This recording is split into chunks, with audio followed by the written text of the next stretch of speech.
Welcome to the kitchen. This is messy and zesty. This is where we get messy, zesty, and everything in between. Because you know what? We just don't know how to act. So today's story is my 44-year-old boyfriend's bad breath is affecting our relationship.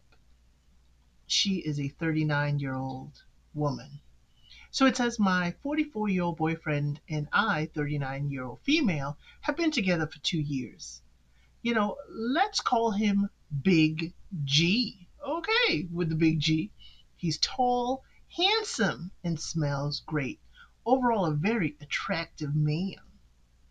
But I'm someone who's mentally stimulated and highly sensitive about things like smell, visuals, and hygiene. I don't think you're the only one, girl. I don't think you're the only one. I've realized I am deeply responsive to cleanliness. Mm. Now, G is a hygienic man. I love that about him.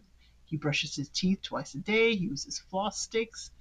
But starting about 4 to 5 months ago, our relationship, I noticed his breath would smell bad more often than not.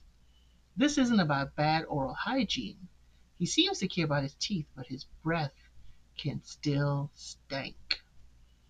Okay, now, I also need, to feel connected to him, and it's a challenge because of his job as a truck driver. He spends long hours on the road and makes it hard for us to be consistent. I love being close to my partner, kissing him, cuddling him, but the issue has made me hesitant. There's been so many moments where I wanted to be intimate, but was caught a whiff of his breath, and it instantly turned me off. It's frustrating because all I want to do is be close to him, but this is a clear barrier. I would more say a funky barrier, or maybe even a hazy barrier, but that's just me. It goes on to say, I have brought him multiple times, in a gentle, constructive way, and I always start with a compliment about his hygiene before addressing the issue. You're so clean, but there's something about your breath. I even suggested getting medical attention.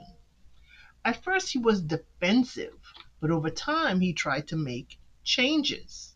Okay, he tried. The problem is he's inconsistent. Maybe because he drive in all the time, you think? Sometimes I notice an improvement, and just when I start to relax and feeling close to him again, the bad breath comes back. It's hard to predict what version of his breath I encounter, and it certainly is killing the vibe. So I feel like I've done everything I can, but I'm at a loss. How do I address this? Okay, here's where she wants some advice. Girl, close your nose. I mean, y'all, I'm just let me go down here. Close your nose. Close your nose. Because your nose seems to be what's affecting you from getting close to him. I'm sorry. I'm sorry. But it's something he's eating. In seriousness, it is something digestive. Something is happening in his gut. And if he's doing all the oral stuff to clean his teeth and clean his mouth, it's got to be something coming, permeating from his stomach. And it could be all the junk food he's eating while driving. Check his diet, check what he's eating, and see what comes out. But on this Funky Friday, here's what we're going to talk about. Girl, pillow over his face, pillow over your face, peppermint patty before, so that you could get over that, or maybe even doggy style. Because that way you ain't got to look at him. That way he is behind you with that breath. Maybe even reverse cowgirl. Anything to make his breathing direction to be away from you, or you not totally downwind. Do you all catch me? But what do y'all think about this advice? I think this is really a good one for Funky Friday. Here we go. I hope you'll enjoy me on the next story time advice.